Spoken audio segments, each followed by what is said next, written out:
Hello my dear students, welcome back to my class where every learning is enjoyable. और आज हम पढ़ेंगे कि समांतर प्लेट संधारित्र के बीच में अगर हम कोई परावैद्युत माध्यम भर दें तब जो है वो क्या धारिता होती है उसके लिए। ठीक है, तो उसके लिए हम जो है डिफरेंट केस में करेंगे कि हमने जो वो पूरा माध्यम भर दिया है समांतर प्लेट संधारित्र के बीच में, या हमने जो है वो कुछ टी मोटाई की थिकनेस, अरे बात समझ में, टी थिकनेस का जो है वो कोई परावैद्युत भरा है, या डिफरेंट जो है वो मोटाई के हमने जो परावैद्युत माध्यम भरे, तो उसके लिए जो हम जो है धारिता निकालेंगे। लेकिन उससे पहले हम दो एग्जांपल करेंगे समांतर प्लेट संधारित्र से।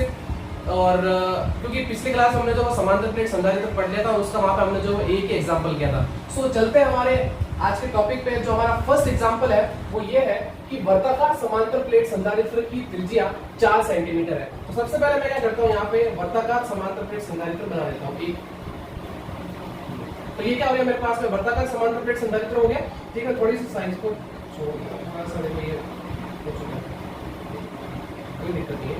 ठीक है, अब ये बड़ा हो गया, कोई बात नहीं। तो इन दोनों की त्रिज्या जो दे रखी है वो कितनी दे रखी है, 4 सेंटीमीटर दे रखी है।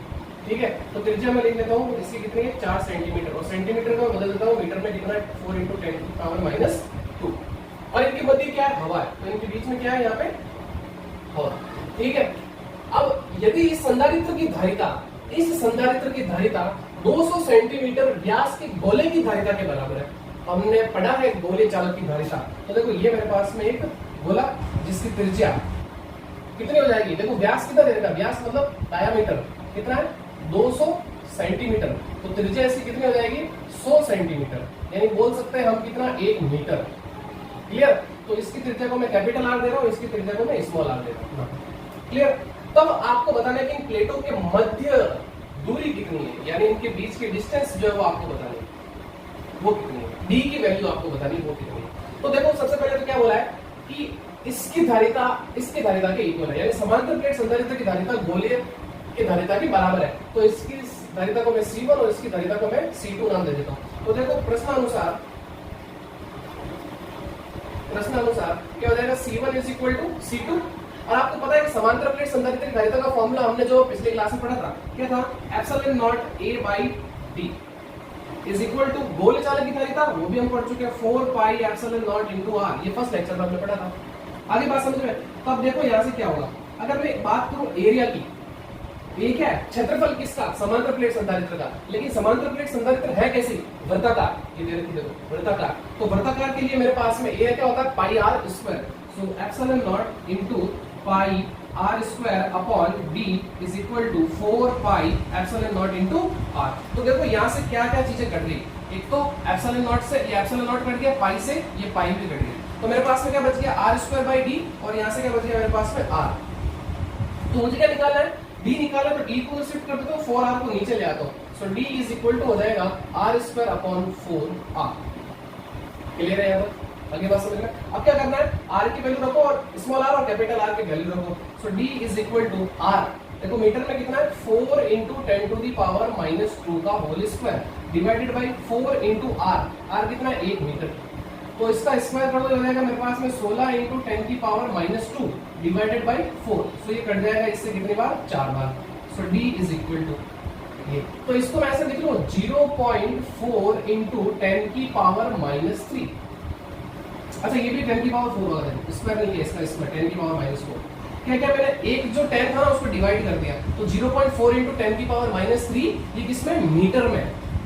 आपको पता है 10⁻³ कितना होता है, 1 mm होता है। सो d = आगे कितना, 0.4 mm। देखो कितनी छोटी डिस्टेंस, 1 mm भी कितना कम होता है। तो मैंने आपको पहले बोला था कि जितनी डिस्टेंस कम होगी धारिता क्या होगी, उतनी ज्यादा होगी। तो देखो ये ε0A/d, तो d से ही पता चलता है ना। तो ये समझ में आ गया आपको। तो डिस्टेंस निकाल लिया हमने कितनी, 0.4 mm। कुछ नहीं किया, जैसा इसने बोला था वैसा किया। ठीक है ना, दोनों की धारिता सेम दे रखी थी, मैंने सेम कर दी, दोनों का फॉर्मूला लगा लिया, समांतर प्लेट संधारित्र का फॉर्मूला, गोले चालक की धारिता का फॉर्मूला। इक्वल क्या, जो कटना था काट दिया, और जिसकी वैल्यू निकालनी थी वो रख दिया, और वैल्यू आपको दे रखी है, दोनों की त्रिज्या वो रखी और आंसर। अगले एग्जांपल पे चलते हैं कि एक सी धारिता के संधारित्र को V वोल्ट की बैटरी से संयोजित करने पर इसके प्लेटों पर आवेश कितना आया, ±360 माइक्रोकूलम। अच्छा, अब बात करें इसने आपको किसकी Q की वैल्यू दी है, वो दी आपको कितना, 360 माइक्रोकूलम। अच्छा, हम जानते हैं कि C इज इक्वल टू होता है क्या, Q अपॉन V। तो इसका मतलब यहां से Q इज इक्वल टू क्या हो जाएगा, CV। बोलो क्लियर है यहां तक, Q इक्वल टू CV होगा ना, आई बात समझ में। तो इसका मतलब Q की जगह मैं CV रख सकता हूं, तो CV is equal to 360 micro coulomb, और माइक्रो कूलम को मैं चेंज कर देता हूं कूलम में, कितना 10 की पावर माइनस 6। इसको दे देता हूं मैं समीकरण नंबर 1। क्लियर है। अब उसके बाद आगे अरे आपको क्या बोला है कि विभवांतर के मान में 120 वोल्ट से कमी करने पर, तो देखो ये विभवांतर है ना, तो विभवांतर के मान में कितने कमी करी, 120 वोल्ट से कमी कर दी। कमी करने पर जो आवेश आया वो कितना आया, 120 माइक्रो कूलम। तो 120 इंटू 10 की पावर माइनस 6 कूलम। ये आपको समझ में आया नहीं आया। जैसा उसने आगे बोला था कि विभवांतर के मान में 120 से कमी करने पर, तो विभवांतर में 120 की कमी की और आवेश कितना आया 120, तो यहाँ पर कितना हो गया 120 हो गया। इसको दे देता हूं मैं समीकरण नंबर। अब वही इक्वेशन 1 को डिवाइड कर दो इक्वेशन 2 से। अगली बात समझ में, तो देखो क्या हो जाएगा, CV upon C into V minus 120 is equal to 360 into 10 की power minus 6 divided by 120 into 10 की पावर माइनस 6। अब देखो जो कट रहा है वो काट दो, तो देखो ये C कट गया, 10 की पावर माइनस 6 से 10 की पावर माइनस 6 भी कट गया, और ये देखो 120 से ये 360 कितनी बार कट गया, 3 बार कट गया। अब इसको क्या करो, उधर शिफ्ट कर दो, तो देखो क्या हो जाएगा, इस तरफ क्या बचा B। जब ये B माइनस 120 उधर जाएगा तो 3 को 20 से मल्टीप्लाई करेंगे तो ये 3B माइनस 3 को 120 से मल्टीप्लाई करेंगे तो ये हो जाएगा मेरे पास में 12 के 36 यानी 360। अब क्या करो, इनको ट्रांसफर करो, तो इसको इधर ले आओ, इसको उधर ले आओ, तो ये उधर जाएगा तो 3B में से B माइनस हो जाएगा, पीछे बचेगा मेरे पास में 2B, और ये मेरे पास में ये 360 इधर आ जाएगा, हो जाएगा प्लस का। सो B इज इक्वल टू मेरे पास में निकल के आ जाएगा कितना, 180 वोल्ट। ये मेरे पास में पहले का आंसर है। ये तो पूछा था संधारित्र की प्लेटों के मध्य आरोपित विभवांतर, तो ये विभवांतर कैलकुलेट हो गया। आगे बात समझ में। अब आपको क्या पूछा, सेकंड संधारित्र की धारिता, तो देखो यही फॉर्मूला लगाएंगे हम सेकंड के लिए, Q इज इक्वल टू क्या, CV। ठीक है, या आप यही ले लो ना, यहां से ले लो। देखो ये क्या दे रखा आपको, CV इज इक्वल टू दे रखा है 360 इंटू 10 की पावर माइनस 6, ये तो दे रखा है। तो देखो आपके पास में B आ गया कितना, 180 वोल्ट, तो रख दो यहाँ पे, तो C into 180 is equal to 360 into 10 की पावर माइनस 6। अब काट दो कितनी बार, 2 बार कट जाएगा ये, तो ये हो जाएगा मेरे पास में C is equal to 2 into 10 की पावर माइनस 6 फैरेड। तो C इज इक्वल टू आगे कितना, 2 माइक्रो फैरेड। क्लियर है यहाँ तक, आगे बढ़ा जाए। थर्ड, अब थर्ड क्या बोल रहा है, देखो कि आपको जो है ना आवेश का मान बताना है कि जबकि आरोपित विभवांतर को कितना बढ़ा दिया जाए, 120 वोल्ट से बढ़ा दिया जाए। पहले तो क्या कहते 120 से घटा दिया, सॉरी हाँ, अब क्या 120 से बढ़ा दिया, तो आपको क्या करना, आवेश निकालना है, तो उसको मैं Q डैश ले देता हूँ C। आपको पता है Q इक्वल टू CV होता है, तो Q इक्वल टू CV, और V में कितना वृद्धि की इन्होंने, 120 वोल्ट से, ये लो, तो Q डैश इक्वल टू कितना, C इंटू V प्लस 120।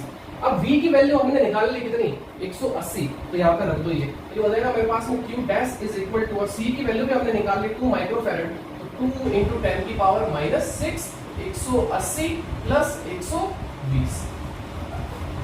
सो 180 प्लस 120 ये कितना हो गया, 300, और 300 को 2 से गुणा कर दो, ये हो जाएगा मेरे पास में 600, और ये माइक्रो कूलम।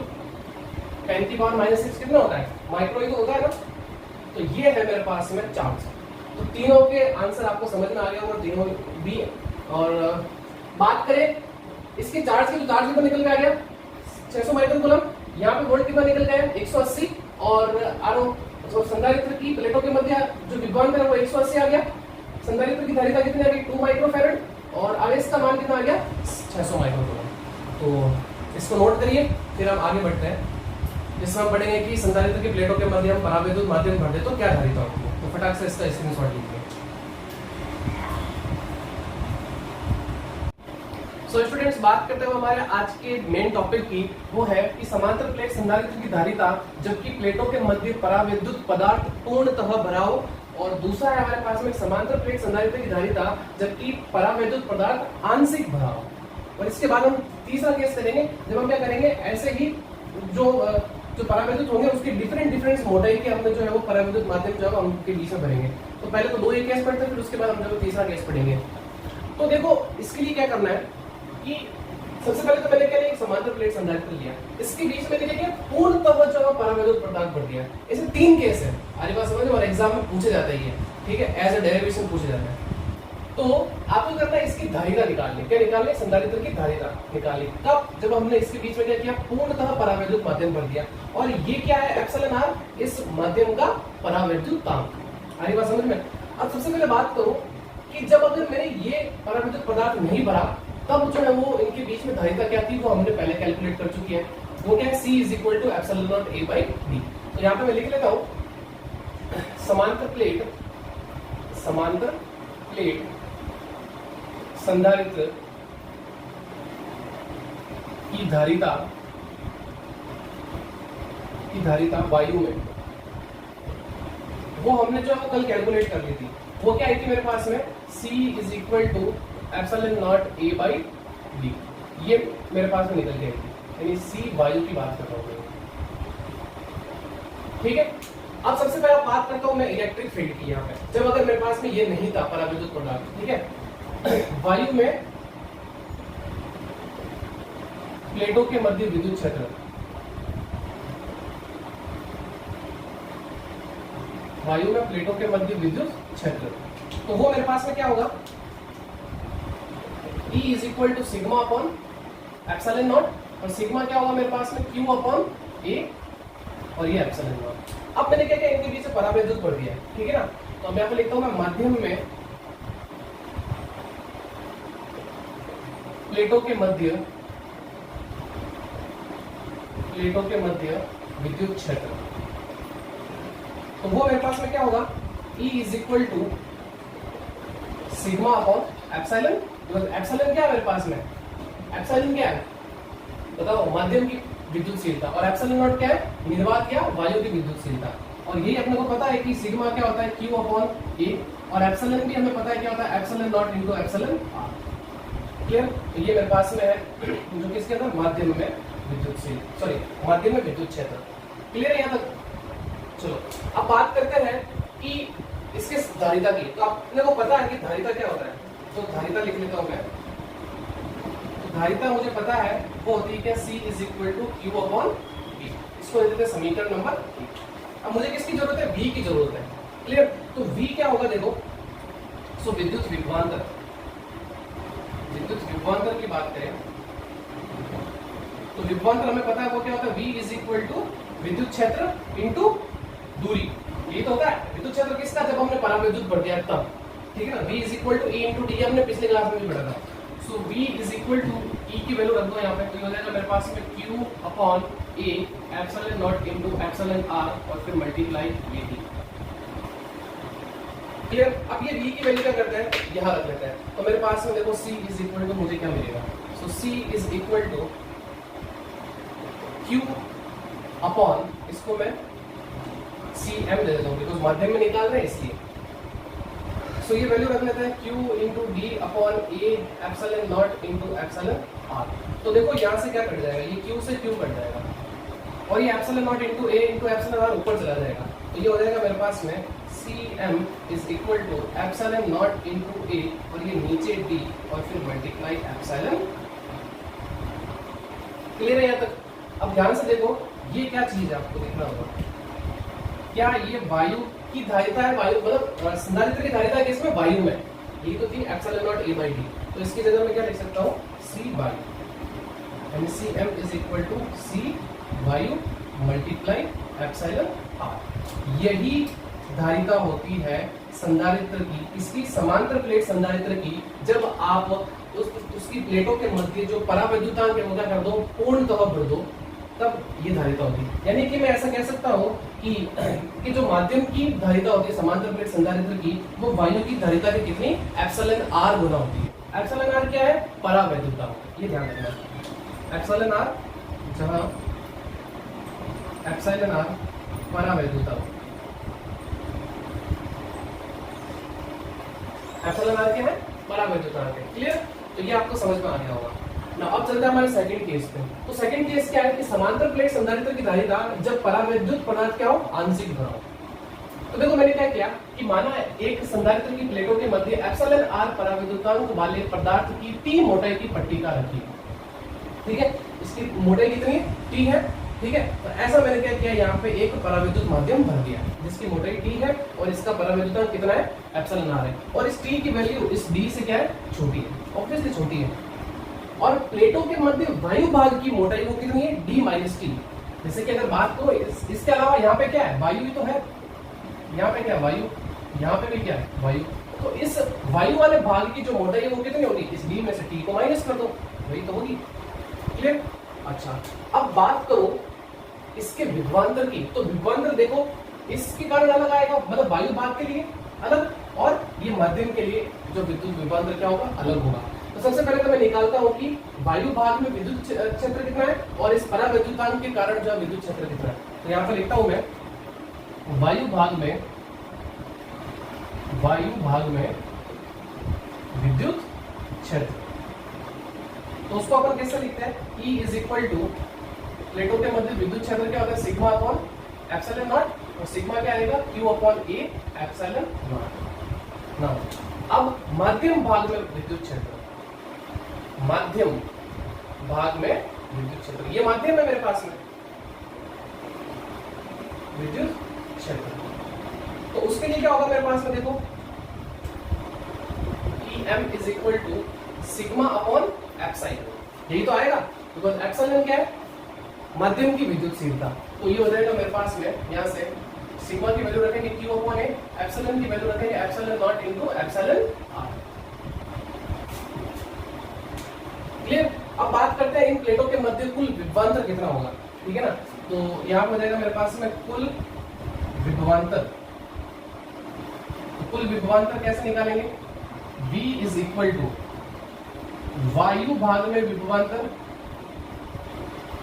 वायु भाग में विभवांतर प्लस माध्यम भाग में विभवांतर,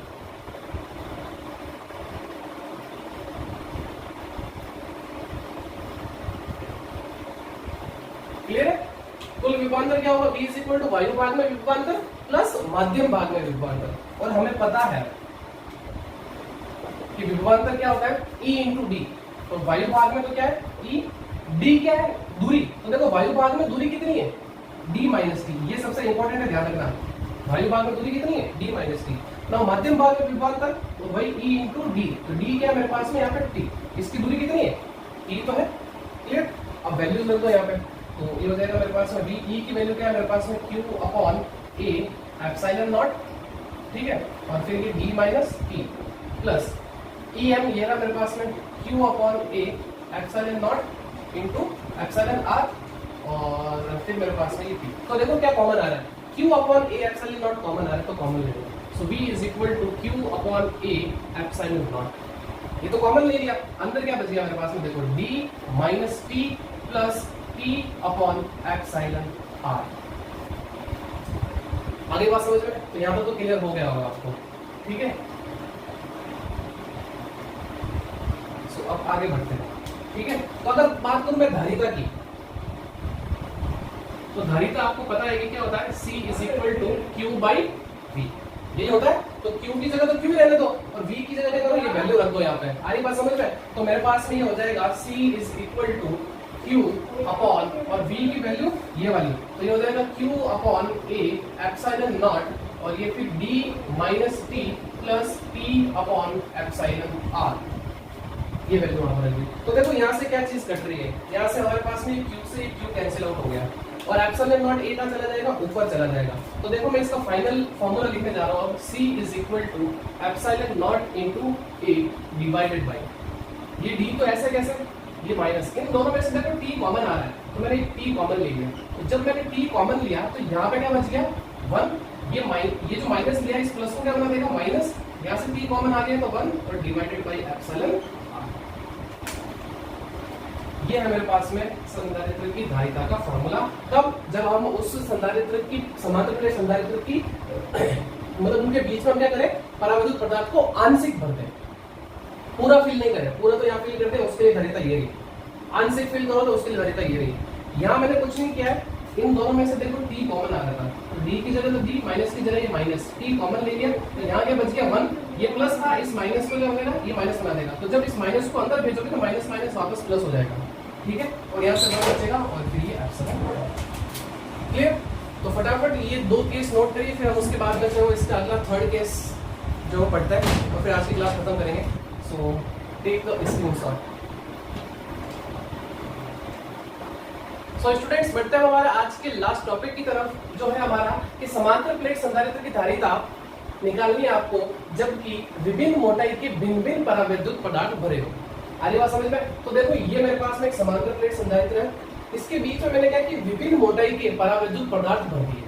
अब बताओ कि इसकी धारिता क्या होगी। आगे बात समझ में? तो देखो ये मेरे पास में T1 मोटाई का परावैद्युत पदार्थ, ये T2, ये T3 और ये Tn, ठीक है, और पूरे ही प्लेट के बीच की डिस्टेंस कितनी है, d है। तो अगर मैं बात करूं इस माध्यम की जो वो मोटाई है वो कितनी है, तो आप बोलोगे T1 plus T2 plus T3 से लेकर कहां तक, Tn तक। और अगर इस तरीके से अगर मैं पूछूं वायु प्लेटों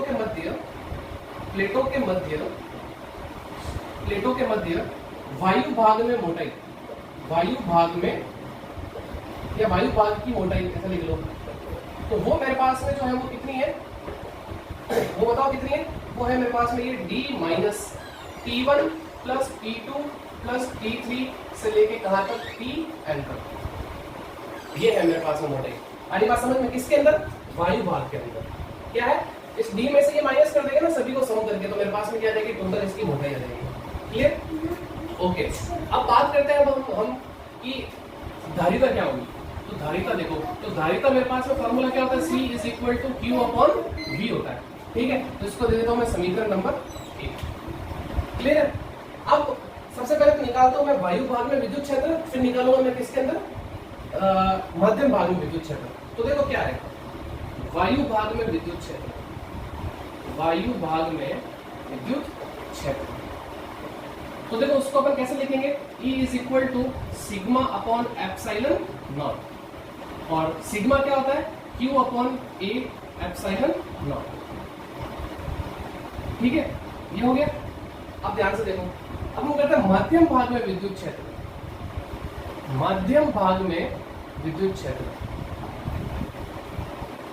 तो वो क्या होगा, E is equal to EM is equal to ये हो जाएगा मेरे पास में कि sigma upon epsilon, sigma upon epsilon. और एप्सिलॉन को अपन कैसे लिखते हैं, पहले सिग्मा लिख लेते हैं, वो होता है मेरे पास में Q अपॉन A, और एप्सिलॉन होता है मेरे पास में epsilon naught into epsilon R। तो क्या ये Q upon A epsilon not, E तो है, इसको मैं E नॉट लिख लेता हूं, चलो ठीक है।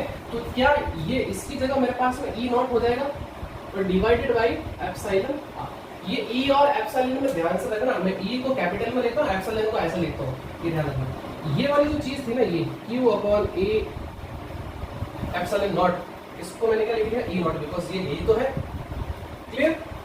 अभी बात समझ में? तो विद्युत क्षेत्र निकाल लिया। अब बात करते हैं हम कुल विभवांतर की, ठीक है, अब बात कर रहे थे हम कुल विभवांतर की। तो वही V इज इक्वल टू मेरे पास में क्या होगा कि वायु भाग में विभवांतर, वायु भाग में विभवांतर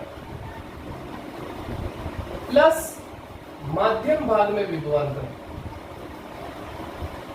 माध्यम भाग में विभवांतर। बोलो क्लियर है? यहां तक आगे बढ़ा जाए। तो देखो वायु भाग में विभवांतर की बात करूंगा तो वो मेरे पास में हो जाएगा V is equal to E naught, because वायु भाग में विद्युत क्षेत्र क्या है, बिकॉज विभवांतर क्या होता है, E इंटू डी। तो विभवांतर, और इसके अंदर जो विद्युत क्षेत्र है वो क्या है मेरे पास है वायु में, जो E नॉट, फिर क्या है डिस्टेंस D। तो देखो वायु भाग की मोटाई कितनी है, यही तो है, तो ये हम जो है वो यहाँ रखेंगे, ये हो जाएगा D minus T1 plus T2 plus T3 से लेके कहां तक, Tn तक। आगे बात समझ में? यहां तक आपको क्लियर हो जाना चाहिए, ठीक है। अब बात करते हैं हम कि मध्यम भाग में विभवांतर क्या होगा, मध्यम भाग में विभवांतर क्या होगा। तो मध्यम भाग में जो विभवांतर होगा उसको हम कैसे लिखेंगे, इसका विद्युत क्षेत्र, मध्यम भाग में विद्युत क्षेत्र इनटू दूरी। तो दूरी देखो, ध्यान से देखना, इस पराविद्युत की बात करें तो T1, इसकी T2, इसकी T3। तो मुझे ये बताओ, ये EM है, वो क्या E naught upon epsilon R है। और एप्सिलॉन आर क्या होगा, epsilon R plus epsilon R two plus epsilon R three plus epsilon R है, ये तो होगा। मतलब इन सबको सम करेंगे तो एप्सिलॉन आर तो आएगा। तो पहले तो मैं लिख लेता हूँ ये ई नॉट। अब दूरी ध्यान से देखना, इसके लिए T1 है तो इसके लिए क्या होगा, एप्सिलॉन R1 होगा। और आपको पता है कि नीचे क्या आ रहा है, एप्सिलॉन R आ रहा है। तो इस एप्सिलॉन R को क्या करता हूँ मैं अंदर भेजता हूँ। तो T1 अपॉन ये हो जाएगा epsilon R1 plus T2 upon epsilon R2 plus T3 upon epsilon R3 से लेंगे Tn अपॉन एप्सिलॉन Rn। बोलो ये समझ में आया। अगर करना कुछ नहीं है, इस एप्सिलॉन आर था ना, देखो यहाँ पे जो विद्युत क्षेत्र आएगा वो किसका आएगा, माध्यम भाग का विद्युत क्षेत्र आएगा, यानी ईएम आएगा। उसको क्या लिखेंगे अपन, ई नॉट अपॉन एप्सिलॉन आर। तो ये ई नॉट लिख लिया। और एप्सिलॉन आर क्या है, एप्सिलॉन आर क्या है, epsilon R 1 plus epsilon R2 plus epsilon R3। तो जब मैं इसको अंदर भेजूंगा तो T1 के लिए क्या आएगा, एप्सिलॉन आर ही तो आएगा।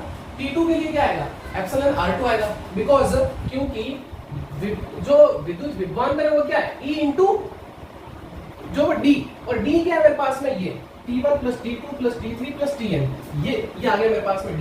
और जो एप्सिलॉन R था उसको अंदर भेज दिया। और T1 के लिए एप्सिलॉन R1, T2 के लिए एप्सिलॉन R2, इस तरीके से। अगली बात समझ रहे। तो अब देखो E नॉट की वैल्यू क्या है, Q upon A epsilon not. तो देखो E नॉट दोनों में आ रहा है, कॉमन ले लेता हूं मैं। और E नॉट की जगह मैं क्या रखूंगा, Q upon A epsilon naught. और फिर अंदर क्या बच गया मेरे पास में, यहाँ पे ये हो जाएगा मेरे पास में D minus T1 plus T2 plus T3 plus से लेके कहां तक Tn तक। और फिर प्लस यहाँ क्या बच गया मेरे पास में, T1 upon epsilon R1 plus T2 upon epsilon R2 plus T3 upon epsilon R3 से लेके कहां तक Tn अपॉन एप्सिलॉन Rn। तो V आ गया मेरे पास में। अब इस V की वैल्यू क्या करता है, समीकरण 1 में रख देते हैं, ठीक है ना। तो समीकरण 1 में V का मान रखने पर तो देखो क्या होगा मेरे पास में। So C is equal to Q upon ये पूरी वैल्यू V की, देखो ये V है ना, V की वैल्यू पूरी ये नीचे आ जाएगी। तो हो जाएगा मेरे पास में Q upon A epsilon naught. और ये हो जाएगा मेरे पास में D minus T1 plus T2 plus T3 से लेके Tn, फिर प्लस ये हो जाएगा T1 upon epsilon R1 plus T2 upon epsilon R2 plus T3 upon epsilon R3 से लेके Tn अपॉन एप्सिलॉन Rn। बोलो यहाँ तक क्लियर है आपको। अब देखो ये Q से Q कैंसिल हो जाएगा, ये Q से ये Q कट गया। अब देखो मैं जो फाइनल रिजल्ट लिखने वाला हूँ इसके लिए, तो देखो मेरे पास में C इज इक्वल टू क्या होगा, C इज इक्वल टू ये एप्सिलॉन नॉट A ऊपर चला जाएगा, ये हो जाएगा epsilon naught A divided bye नीचे क्या बचा मेरे पास में D minus T1 plus T2 plus T3 से लेके Tn, फिर प्लस ये होगा मेरे पास में T1 upon epsilon R1 plus T2 upon epsilon R2 plus T3 upon epsilon R3 से लेके Tn अपॉन एप्सिलॉन Rn। ये है मेरे पास में फाइनल फॉर्मूला किसके लिए, कैपेसिटेंस के लिए, यानी धारिता के लिए।